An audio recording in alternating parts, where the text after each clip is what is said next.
मुस्लिम बड़े नेताओं से इस्तीफा दे रहे हैं जदयू। आग लगी हुई जदयू के अंदर में, वो आग की लपटें जदयू को समाप्त कर देगी। वक्फ बिल जो संशोधन किया गया वो बिल्कुल असंवैधानिक है।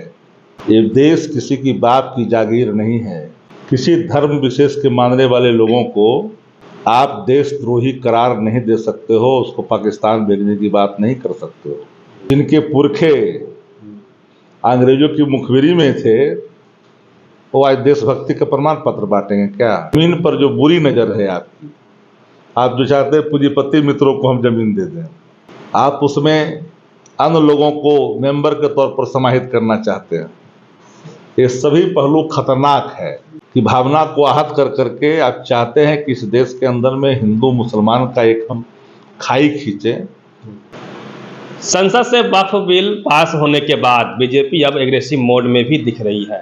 बिहार में उप मुख्यमंत्री हैं जय सिन्हा जी, वो कहते हैं कि सबको कानून मानना होगा, जो नहीं मानेंगे वो जेल जाएंगे या फिर पाकिस्तान जाएंगे। वहीं संसद में भी आपने देखा किस प्रकार से अमित शाह पूरे तेवर में आके कहते हैं कि ये क्या बात हो गई भाई, संसद से बिल पास हुआ, सबको मानना पड़ेगा। इसी पे बातचीत करेंगे। आरजेडी के प्रदेश प्रवक्ता है, मुख्य प्रवक्ता हैं शक्ति सर हमारे साथ में होंगे। लगातार अब बीजेपी फ्रंट फुट पे आ गई वक्फ बिल को लेके, क्या कहेंगे? ये देश 140 करोड़ देशवासियों का है। हर धर्मावलंबी इस देश में रहते हैं। सबों का त्याग और बलिदान लगा हुआ है। ये देश किसी की बाप की जागीर नहीं है। किसी धर्म विशेष के मानने वाले लोगों को आप देशद्रोही करार नहीं दे सकते हो, उसको पाकिस्तान भेजने की बात नहीं कर सकते हो। जिनके पुरखे अंग्रेजों की मुखबिरी में थे वो आज देशभक्ति का प्रमाण पत्र बांटेंगे क्या?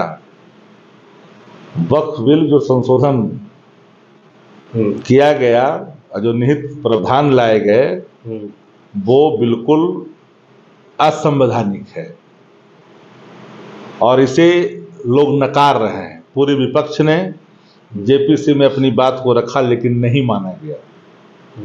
एक भी अमेंडमेंट को नहीं माना गया। कहाँ कहाँ आपत्ति है सर?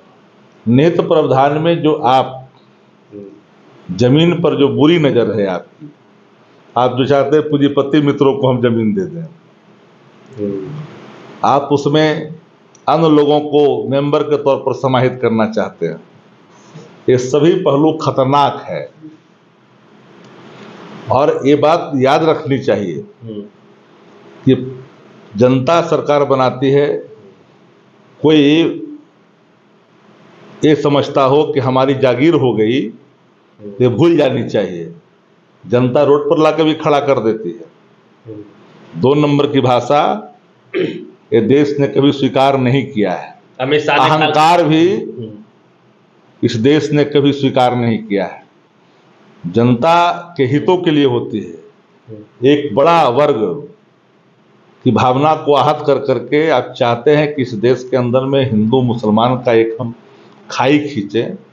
आप चाहते हो ध्रुवीकरण की राजनीति करना, मुद्दों की बात नहीं करते हो, रोजगारी, लाचारी, बेबसी की बात नहीं करते हो, पलायन की बात नहीं करते हो, इन्वेस्टमेंट का नहीं बात करते हो, स्वावलंबी कैसे हो उस पर चर्चा नहीं होती है, अर्थव्यवस्था कैसे मजबूत हो उसकी चर्चा नहीं होती है।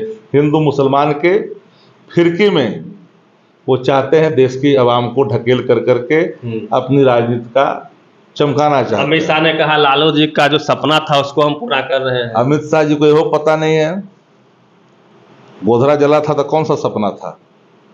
लालू जी ने जो कहा, मजबूत बिल की बात कहा, उनके हित की बात कहा, आप तो अनदेखी की बात कर रहे हो।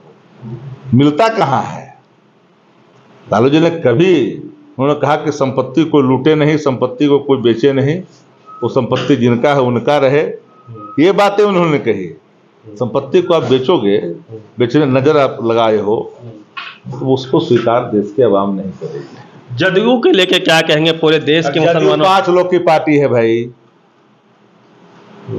ललन सिंह, संजय झा, विजय चौधरी, डीके बॉस, एगो संगठनवा में जो बोलता है, ये 5 को 10 पटिए है। यहाँ पिछड़ा के पिछड़ा, दलित, अल्पसंख्यक, इसका तो सब सबकी भावनाओं को कुचला जा रहा है। कई मुस्लिम बड़े नेताओं से इस्तीफा दे रहे हैं जदयू। आग लगी हुई जदयू के अंदर में, वाक की लपटें जदयू को समाप्त कर देगी।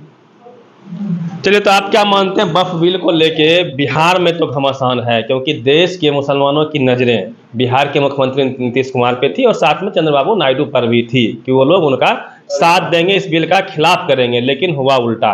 इसको लेके बिहार की राजनीति में, चूंकि बिहार में चुनाव है इस वर्ष विधानसभा का, उसमें इस बिल के पास होने का कितना प्रभाव पड़ेगा?